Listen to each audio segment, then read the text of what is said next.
Got something really cool in the mail today, so I got a really cool video for you guys, and I'm gonna jump right into it. Well, a component that I've been working on getting for quite some time finally arrived today.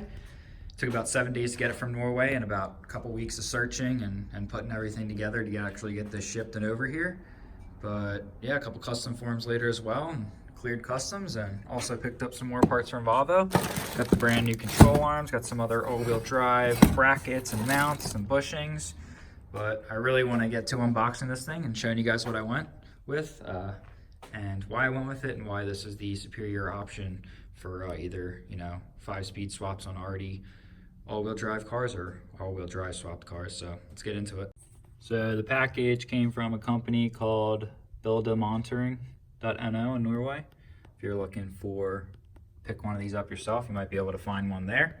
But I'd search a whole bunch of websites in Sweden, a whole bunch of junkyard websites to find one of these, and I can put some links in the description below, some sites I used. But I want to get this thing ripped open.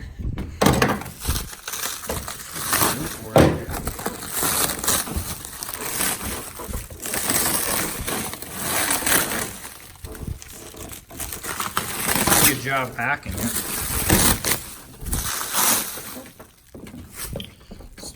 This guy.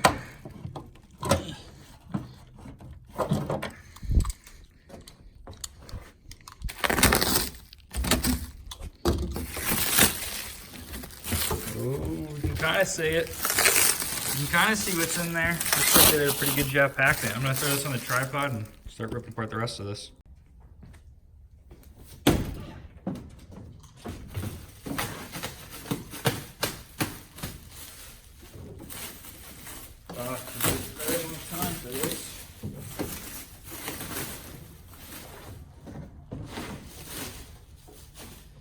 So I think I'm probably going to pull these straps off, pull these boards out, and then probably get my hoist over there and probably lift it out. But it looks like everything made it intact. But we'll see more when we get it all out.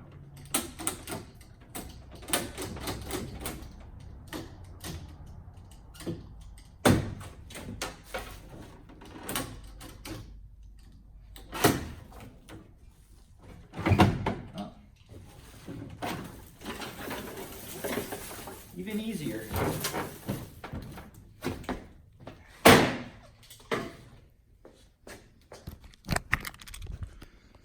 Alright, so here it is. It's a M58 LKF out of a 2007 P2 V70. And the reason why I got one out of a P2 is because it has a larger 23 spline input shaft. So that should be able to hold up to a lot more power. So here you can see, okay, it's actually out of a 2004 V70. But here are the part numbers. And also the casing number somewhere on here, right there. But yeah, let's see if it shifts through these gears. Yeah, so this is neutral. And then, I don't know what gear this is, but yeah, it's spinning. So it seems to be in perfect condition. Looks really good. Looks pretty clean. I think this box only had 20,000 kilometers on it. Okay, here we go. Here's the actual sticker. So that's 948. I think that's 2158. It's the 425 ratio. It's kind of got smeared a little bit, but I know it's an LKF, and we're not actually going to be using the gears inside of this. We're going to be putting gears in this from another M56 gearbox that I'll talk about in a minute after I get this out of my truck. So yeah, it's actually pretty light. It's probably only like 50 or 60 pounds actually without all the pallet and all that crap. But yeah, it's really clean. I'm really happy with this. It all made it one piece. It's also got the internal sleeve. Again, like I said, the big P2 shaft, 23 spline. And we're going to be putting a different gear set in this actually. We're going to be putting an M56 HK 4.0 gear set. So it's actually going to be the same exact ratios as the M56H in my T-5R, but the M56 HK actually has the big 23 spline input shaft, and I already sourced one of those and I just got to go pick it up, and basically those gears will literally directly swap into this case. All right, so to wrap this video up, I want to talk about 3 reasons why I went with the M58 versus the, well, I guess maybe 4 reasons why I went with the M58 over the M66. Reason number 1, The M58, since it basically uses M56 gear sets and like the same style gears, it's way stronger. The M66 is known to shred first and second gear, and the shift mechanism is also known to cause problems in the M66. Reason number two, touching on that shift mechanism, this is basically going to bolt right into my T-5R, shifter-wise, slave-wise, all that other stuff. It all uses the same shift mechanism and all that stuff, so that'll bolt right in real easy. Reason number three, you can actually use an M66 quaif in the M58 transmission. If you take a look at the technical drawing, shout out to Joe with the 800 horsepower Volvo T5 powered all-wheel drive Volkswagen. I'll put a link to his channel in the description. You can check him out. He's a really cool guy. But he was able to put a M66 quaif in an M58 and directed me to look at the quaif technical drawings to see how to do that. So I'm going to be putting an M66 quaif in here, so we'll be able to have a front limited slip differential, and that is all going to work really well. Obviously it has the same input shaft as the M66, so you can see this shaft is quite a bit bigger. I wish I don't have that transmission out, so I can't show a comparison, but I will when we get to that point.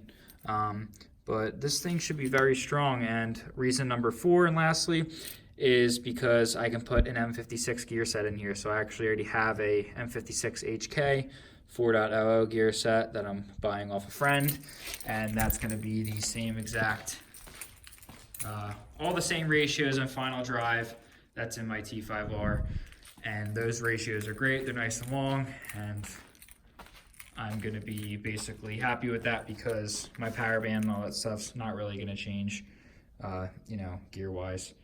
So I'm going to wrap this up, and really excited this finally came in, and let's just get some footage of it. Pretty good condition.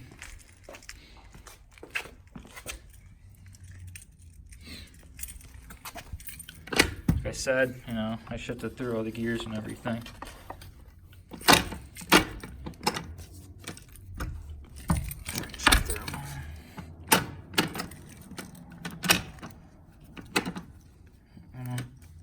Just kind of there we go.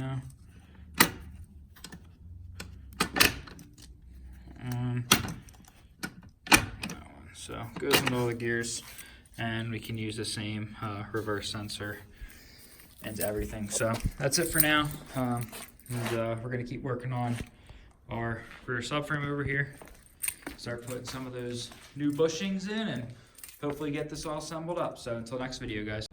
So yeah, got most of the components finished up the rear subframe. Got to order the M66 quaif to put in the M58. Obviously we got to modify it a little bit. Got to order some sort of limited slip differential for the rear end. Either going to go with a quaif or a wave track, or possibly the Detroit locker. Haven't really decided yet, but yeah, we're hopefully going to get things moving real soon. I know it's been a kind of like a lot of prep and paint and cleaning up stuff and rebuilding stuff, but hopefully we can get more into the nitty-gritty transmission stuff, angle gear stuff, and all that cool stuff that people like. So until next video, guys.